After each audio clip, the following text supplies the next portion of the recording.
All right, let's talk about something that affects every single one of us, our digital footprint.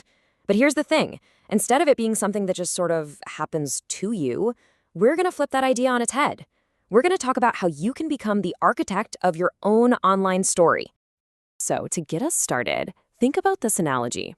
A person walking along a beach leaves footprints in the sand. Similarly, wherever a person goes on the internet, he or she leaves evidence of his or her digital path. It's a powerful image, right? Every click, every comment, every post, it's a mark you're leaving behind. But, and this is the really important part, there's a huge difference. Those footprints on the beach, they're temporary. The next tide comes in and poof, they're gone. Your digital footprints, on the other hand, can be permanent. They are searchable, they get archived, and they can be seen by pretty much anyone. They don't just wash away. So how do you actually take control of this? Well, we've got a 5-part plan. First, we'll dig into what your permanent footprint really is and the tech that makes it all happen. Then we'll get practical with 3 key steps: how to audit your presence and avoid the bad stuff, how to actively promote the positive, and finally, how to keep it all growing in the right direction. Okay, let's jump right into our first section, your permanent digital footprint. This is all about getting a clear picture of what you're leaving behind and, maybe even more importantly, who's out there looking at it. So, what do we even mean by an academic digital footprint? Well, it's basically the online portfolio you're building whether you know it or not. It's all the content that shows off your educational interests, your big wins, your passion, your intelligence, and even your personality. It's way more than just tagged photos from last weekend. And who's actually looking at this stuff? You might be surprised. It's not just your future boss. We're talking college admissions officers, scholarship committees, recruiters for that dream internship, even coaches and your current teachers. They're all using the internet to see the real person behind the application. Knowing this can feel a little intimidating, but what if we reframed it? Our source material says to think of your online presence as a virtual resume, and that's a game changer. Suddenly, this isn't something to be afraid of. It's an incredible opportunity to show off who you are, your real passions, your cool projects in a way a boring old form never could. So let's pull back the curtain for a second. Before any good architect can start building, they have to understand their tools and materials, right? Same thing here. Let's take a quick look at the tech that's creating all these tracks. First up, the big one, social media. At their heart, these platforms are basically designed to get us to share information. That's how they work, which means your privacy settings are absolutely everything. So much of what you post can be public by default, so getting in there and taking control of who sees what is your first line of defense. Next, search engines. You know, when someone Googles your name, the results that pop up aren't just random luck. They're ranked by these super complex algorithms that look at popularity, keywords, and even the searcher's own online habits. This is the system that decides which version of you the world gets to see first. And finally, let's talk about cloud computing. I mean, things like Google Docs or iCloud are amazing, right? They make it so easy to store and share our work. But it's important to remember where that work lives. Your essays, your projects, they're all sitting on a company's server. That's not a bad thing, it just means you're playing by their rules.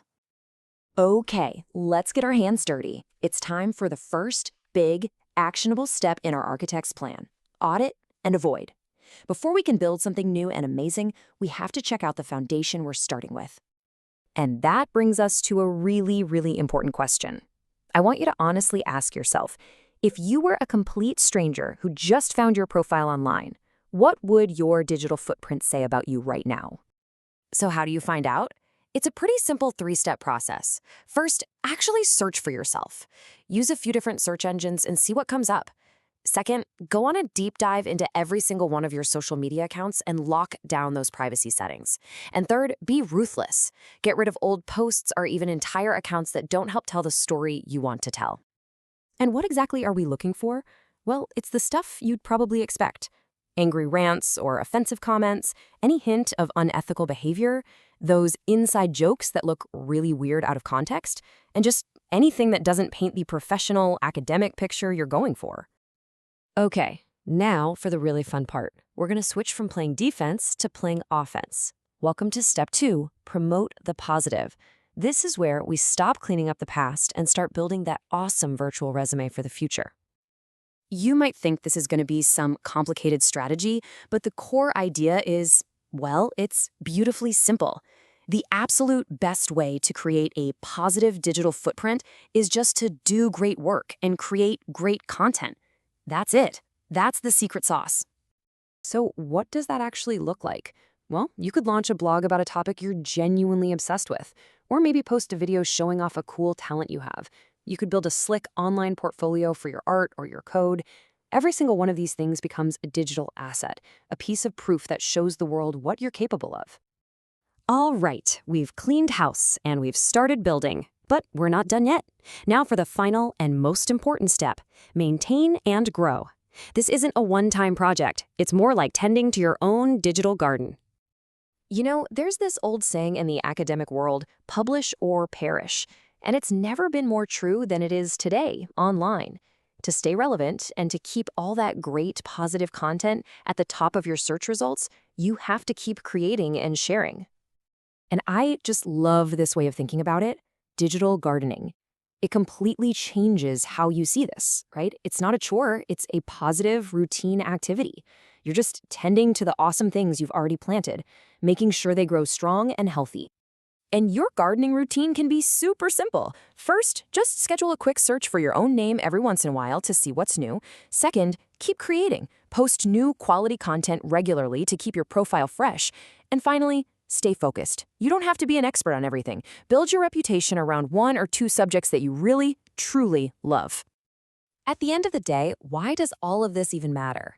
Because a strong, well-tended digital footprint shows off your drive, your intellect, and your unique personality in a vibrant, three-dimensional way that no flat piece of paper ever could. It is your living, breathing resume. Which leaves us with just one last thought. Your digital footprint is telling a story about you to the world 24/7. The only question is, are you the one holding the pen?